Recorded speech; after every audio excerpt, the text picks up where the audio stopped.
COVID Classic, we got Steve Benson and Chris Kroll, two talented blue belts, and this one was interesting for me as a coach because I train with both of these guys quite a bit. So stand up, Steve gets a grip and quickly pulls guard. Now he's got both feet on the inside of Chris's legs. One thing that Chris needs to try to avoid here is the square stance, and he had a potential here with his left leg to get away and take a step back or possibly force a half guard. Well, Steve didn't have grips on the legs there. But you don't want to have a square stance because it opens you up to too much attacks from your opponent. You should have 1 foot forward and 1 leg back. And if you get stuck in this situation, you have to look to hip switch or try to get your opponent's knees pinned together, because you saw Steve come up with an X guard sweep there and get the 2 points. So let's look at that again. Chris should be looking to, if you're already loaded up, you might as well come forward a little bit more, put your hands on the floor, hip switch, and try to get the guy's knees together. And I like what he's doing here with the right leg, trying to kind of untangle the leg. But just because it doesn't work one time doesn't mean stop doing it. I think you should have just kept trying to pummel that leg. He might have got somewheres with that. But instead, it gave Steve the chance to pull Chris forward off balance. Now he's getting under the hips. He's scoop gripping that left leg. He's got the leg on his shoulder, and he's starting to come up. So now there he is with the 2 points. And if you think about this from a strategy perspective, if you can score 2 in the first 30 seconds to a minute of the match, it's a big stress reliever. Your confidence is going to build and build, and as the time ticks down on the clock, the guy who's losing is just becoming less confident and just kind of more frantic in what he has to do. And I know from here, Chris Kroll likes to hunt that 2-on-1 kind of sleeve drag. He's looking to pull Steve's right arm across his body so he can start to come out for the back, like the Hodger Gracie style special. So the only problem with that is you kind of need a good distraction technique or something to kind of make the guy think about something else. Because if you just keep going for it, the guy's going to know it's coming. And now Steve was able to avoid it long enough, and now he's looking to pin Chris's wrist to the floor, pass his own hand behind his own back, and trap it in his other hand. And this is a super annoying pass to deal with if you're on the bottom. And I find the best way to deal with it is as soon as you feel like the guy's trying to force that hand behind your back, start fighting really hard to attack triangles, arm bars, anything to just make him let go and think twice about passing that hand behind. Because it's very difficult to unlock once he passes your hand to his other hand. It's almost like a hammer lock. It just really ties up your hand behind your back. But it's still going to be difficult to break the guard. And that's a big thing on, that Gordon Ryan and a lot of the better guys say. You really have to stand up to break the closed guard. It can be quite difficult. And now Steve stands. Didn't like his balance there, so he put a knee back down. Because right now time is on Steve's side. He can slowly let the clock tick away. Chris should be looking to maybe play with the collars more, feed in for a cross choke. Like I said, you kind of need some other kind of distracting technique. You could even kind of look to pull a lapel out, pull the lapel across the body. Now Steve looks like he's trying to force Chris's arm almost to an Americana position there, but now Chris is playing with a cross collar grip. You could also, in Chris's situation, look to open the guard and try to play a different position. Which, if I was in a tournament match and I was, somewhere for a minute or two, unless that was my strategy to do it, you need to be able to switch things up. So now we got Chris playing a half guard. Steve looks like he's thinking about turning his hips to face the legs, but Chris is trying to avoid that. Yeah, he stiff arms the hip. He's trying to keep space. And now Chris Gable grips the leg, but the problem here is that he has no way to block the crossface. Steve was able to get on the crossface really hard there, and now he's going to try to use that to flatten Chris out, but Chris bumped to the underhook. Now he's up on his elbow. This is a good position for him, and he starts to get up, but Steve scrambled away. Now he's in the front headlock.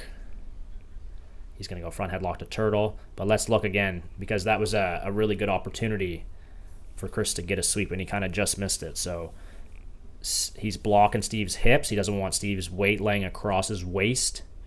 So what he's going to do is eventually work back to that underhook. And I think moments like these are really important because in a tournament match, you may only get 2 or 3 opportunities to actually get on offense. So you really have to take advantage of them. It's not just like a regular roll, where you care, but you're not really caring as much. If you know you only have 2 chances in a 6-minute match to really turn the tide in your favor, I think those chances just become very important. So And I mean, obviously not the end of the world, but Chris needs to be really careful committing both hands to the leg. That move's good if it works quickly, but Chris, I almost think you should be banned from trying to do that gable grip on the leg, pull to X guard. You're just becoming too tunnel vision on it. You just need to have a couple other good backup techniques. And this triple attack sweep where you get up on the leg is a really good option. But the mistake that he made here is when he started to get up, he forgot to trap Steve's leg. You got to get that knee twist, that coyote hook, and see if he would have brought his knee down to the floor, he could have brought his heel back to his butt and torqued Steve's leg. But Steve was able to just quickly step that leg back, and now he's forced to standing position. He covered Chris's head, and now he's just going to drag him back down with the front headlock. So you can see how a potentially good situation where you can come up and get a sweep can quickly get turned around. And now Steve traps that other arm, and now he's in a crucifix. And remember, there's no points for crucifix, but it is definitely a good position to lock your opponent in, effectively tying up both of his arms. So Chris is trying to bridge to bring his weight on top of Steve, which is a good strategy to start to at least tire the guy out.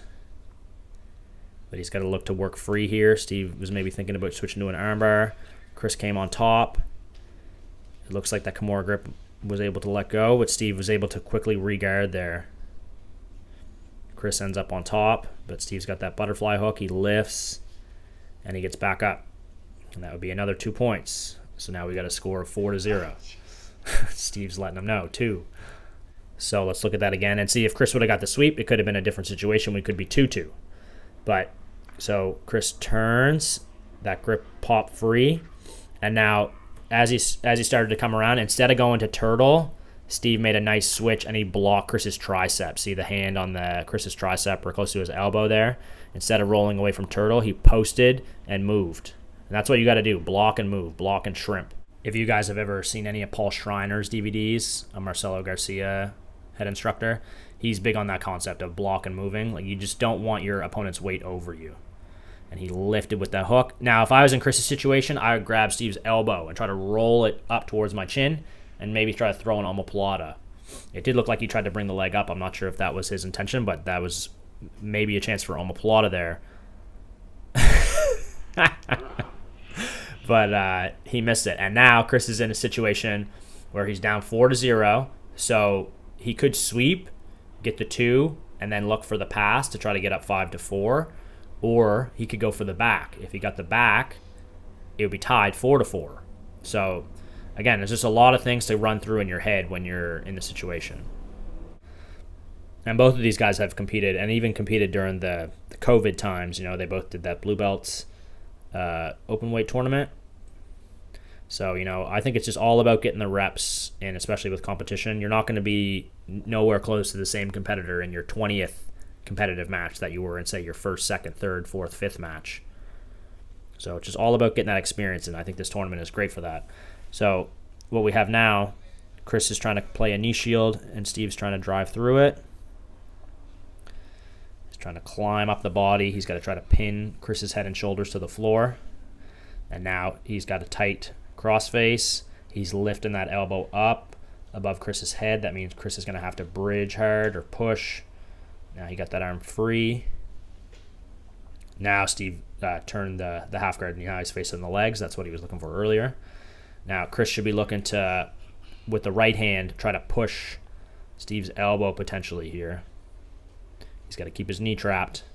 Steve's looking to get onto a Kimura. Looks like he's got his other wrist. Chris has got to be careful here.